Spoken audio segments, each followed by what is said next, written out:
as an example, you're going to introduce previewing to students by asking them what they have ever been to the movies and seen previews. Prompt students to tell you what they learned from the previews by asking questions like the following. Movies always have those trailers. They always send those things out on commercials, right? So we go in there and we look at it and go, oh, that looks like something I want to see.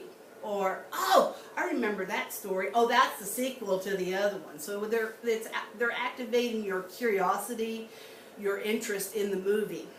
Well, this is kind of similar to it. Do you learn, we ask them, do you learn who is going to be in the movie?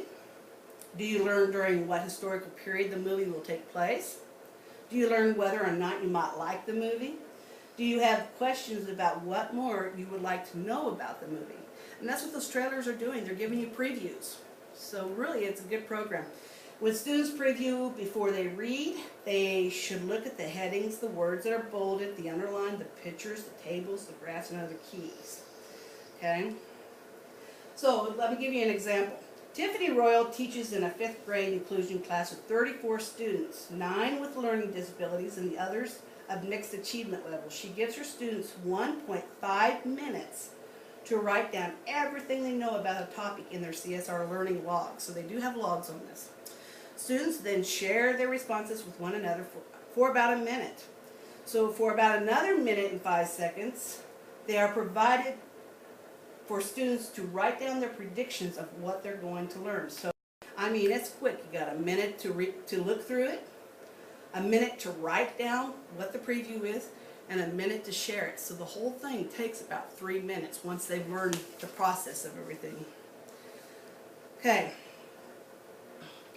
You may teach students the previewing strategy from the beginning of the school year before they read aloud or silently. Like most of the CSR strategies, you may apply across the curriculum. Okay, by using previewing in different subject areas, students become highly familiar with the strategy and its use. They will also have opportunities to watch you model it and apply the strategy with the class as a whole, and then making it work in small groups. So let's talk about click and clunk. These are the TEKs. It's to determine the meaning of unfamiliar words or multiple meaning words. 3.4b, 4.2b, 5.2b. We also have them first and second. To use context to determine the relevant meaning of the unfamiliar words or distinguish among multiple meaning words and homographs. Okay? And to make inferences about text and use contextual evidence to support understanding. 3.4e, 4.2e, 5.2e in Figure D. So, okay. And click and clunk. This is still part of the process.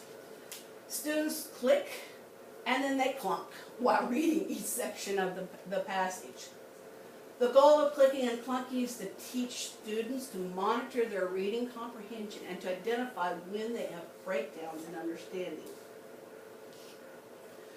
Clicks refer to portions of the text that make sense to the reader. They click, click, click. Comprehension is clicks into place as the reader proceeds smoothly through the text. And then they may clunk. When a student comes to a word, concept, or an idea, it's not just a word, but the whole thing, that does not make sense, clunk. Comprehension breaks down. We all know they stop when they can't read a word, they don't understand the concept of something, or they don't understand what the idea is about, the main idea of that paragraph. So for example, when students do not know the meaning of a word, it's a clunk. After students identify clunks, the class uses fix-up strategies to figure out the clunks. Now I want to remind you that we're talking about a paragraph, okay? We're not talking about a big section. So it's not like, okay, let's read the entire, story first. We're reading sections at a time. Okay, so for 1st and 2nd grade, we're just talking about one piece of paper, the whole thing's done. Wherein, like in STAR, this is all done like during STAR too. So they may read the first paragraph and stop and do all of these procedures. Stop, do this click and clunk again. Stop, do this click and clunk again. This is done by sections. Okay? Students use clunk cards as prompts to remind them of various fix-up strategies.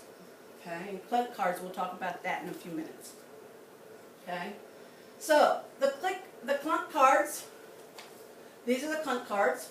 Clunk card number 1, reread the sentence with the clunk and look for key ideas to help you figure out the word. Think about what makes sense. Can anyone now explain the meaning of the clunk? If no, go to clunk card number 2.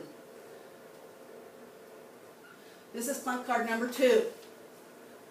Reread the sentence before and after the clunk, looking for clues. So they're doing this. They read they read everything, then they get together and they discuss it.